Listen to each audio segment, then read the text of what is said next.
Et le TER n'est pas encore à Gandiaye, qui se trouve entre Kaolack et Fatick. Par contre, l'autoroute, je pense qu'elle est déjà là-bas, bon, même si ce n'est pas encore ouvert.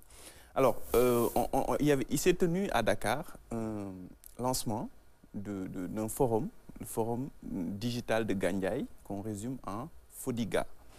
Donc, ce forum permettra donc de montrer toutes les potentialités de cette localité du Saloum, qui est tout près du Sine aussi.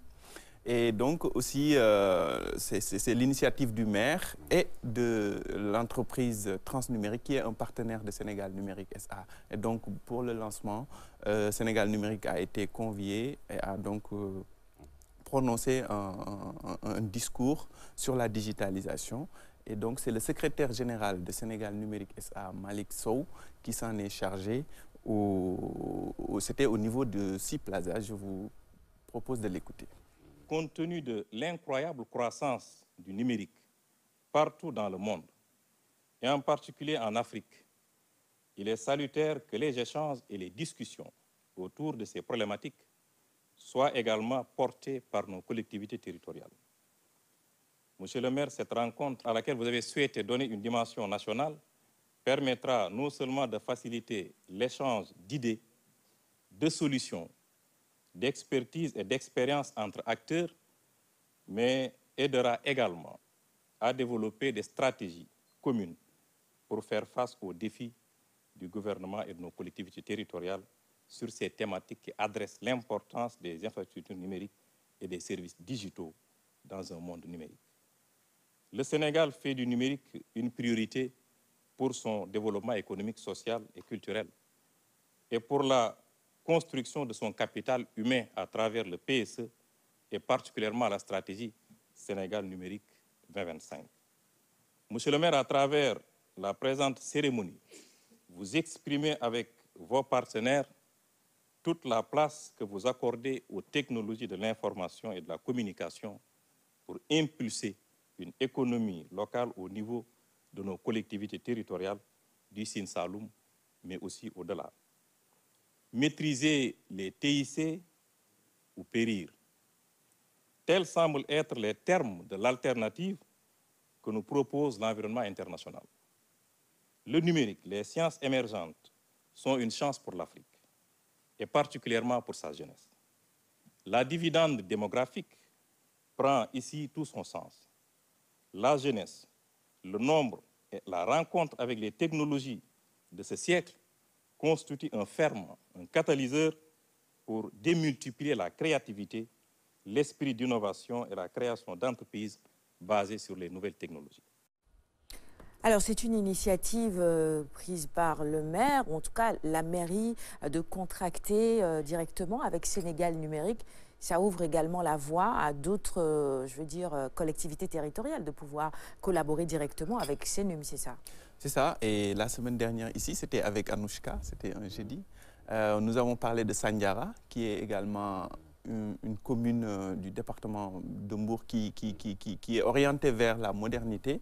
Et donc, Sénégal Numérique va installer là-bas un centre de démantèlement et de recyclage des déchets numériques. Et également va s'occuper de l'aménagement du territoire de cette commune-là. Et par rapport à Gandiaye, il y a un partenaire commun qui est Transnumérique qui va donc promouvoir la digitalisation dans cette commune pour vendre ses potentialités aux différents partenaires. Maintenant, pour faire un peu de communication et lancer cette initiative, ils se sont retrouvés à Dakar pour le lancement. C'était la semaine dernière, le week-end passé. Et donc, les journées sont prévues, je le rappelle, les 27 et 28, mais cette fois-ci à Gandiaye. Bon, le lancement a eu lieu à Dakar. Pourquoi on aurait pu le faire à Gandiaye, non? Ou bien c'est parce que Sénum est là, ou le partenaire est sur Dakar? C'est de la communication, c'est un pré-lancement, on va dire, parce que les journées, c'est effectivement les 27 et 28, donc dans 2 semaines, 3 semaines. Et le lancement, c'est vraiment pour mobiliser l'écosystème du numérique et les sensibiliser sur l'activité. C'est vrai, c'est plus simple de le faire à Dakar si on veut mobiliser l'écosystème. Donc ce sont ces mairies qui vous sollicitent directement, c'est ça?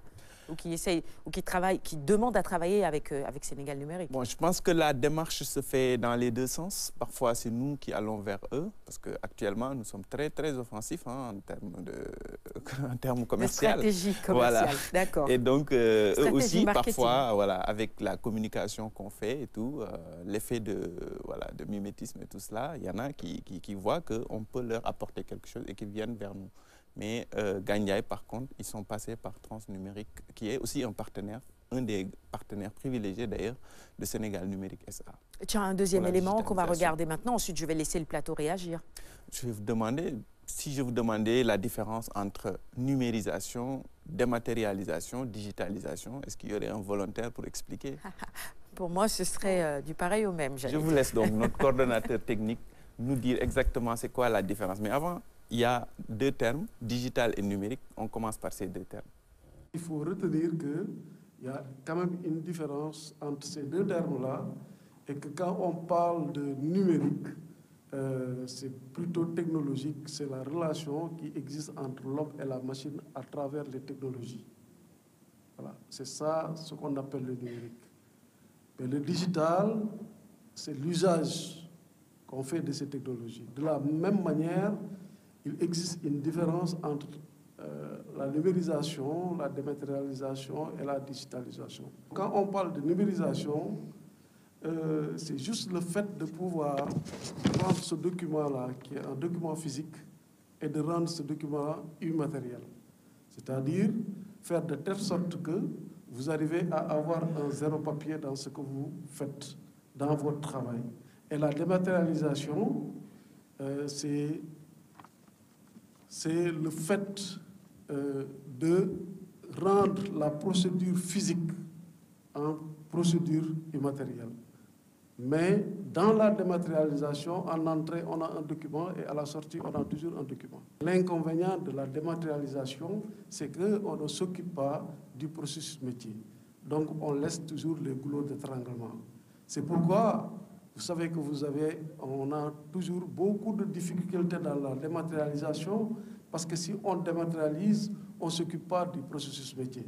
Donc, on va venir vous faire un outil qui permet de faire telle chose ou telle chose, mais maintenant, si les humains qui sont derrière mettent des goulots d'étranglement ou ne font pas le travail comme il faut, ça pose problème. Je donne un exemple dans l'administration.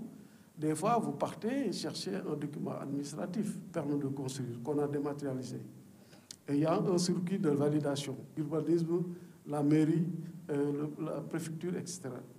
Mais si le maire n'est pas disponible pour faire une validation du workflow, le dossier peut rester là-bas pendant longtemps. Mais maintenant, quand on parle de digitalisation, c'est là où c'est important. La digitalisation, c'est de repenser le mode de fonctionnement actuel des choses. Parce que, tout simplement, nous savons que dans nos métiers, il y a beaucoup de goulots d'étranglement. Et ce qu'il faudrait, c'est essayer de... Aujourd'hui, on fait le travail d'une manière X et on veut passer à Y. C'est-à-dire qu'on repense les procédures pour permettre aux agents de mieux travailler et de casser les silos qui existent dans le fonctionnement. Bon, je crois ou je pense avoir compris un tout petit peu dans tous les cas. À un moment, j'étais un peu perdue, mais je pense que vers la fin, je suis revenue. La digitalisation, c'est véritablement l'usage que l'on fait de tout ce qui est numérique, c'est ça? Exactement, c'est cela. Là, c'est bon pour moi. Et la dématérialisation, c'est... C'est une manière de rendre virtuel le processus. C'est ça. Le processus voilà. C'est devenu virtuel, donc on l'a dématérialisé. C'est ça. Maintenant, quand on dit numérique, c'est passer d'un papier comme ça, voilà, à un papier virtuel. C'est ça. D'accord.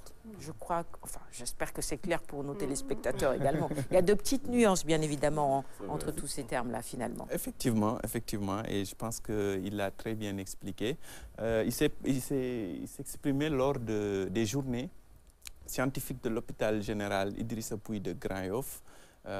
C'était le 6 juillet dernier, donc Wak Ndiaye qui a représenté le directeur général Cheikh Bakhoum dans cette activité-là qui s'est déroulée au Radisson. Très bien. Allez, commentaire très rapidement, il est 7h08. Hadi. Oui, alors Hassan, quels sont les objectifs de cette digitalisation? Il a dit à la fin, l'objectif c'est de rendre, en tout cas, de rendre les humains et le travail beaucoup plus efficace. Oui, surtout sur de Gandiaye, je veux dire. Alors, pour Gandiaye, comme oui. je l'ai dit tantôt également, c'est une activité qui permet en tout cas de montrer les potentialités et d'injecter le numérique dans les process qui existent là-bas. C'est une zone rurale, certes, mais avec une forte activité économique.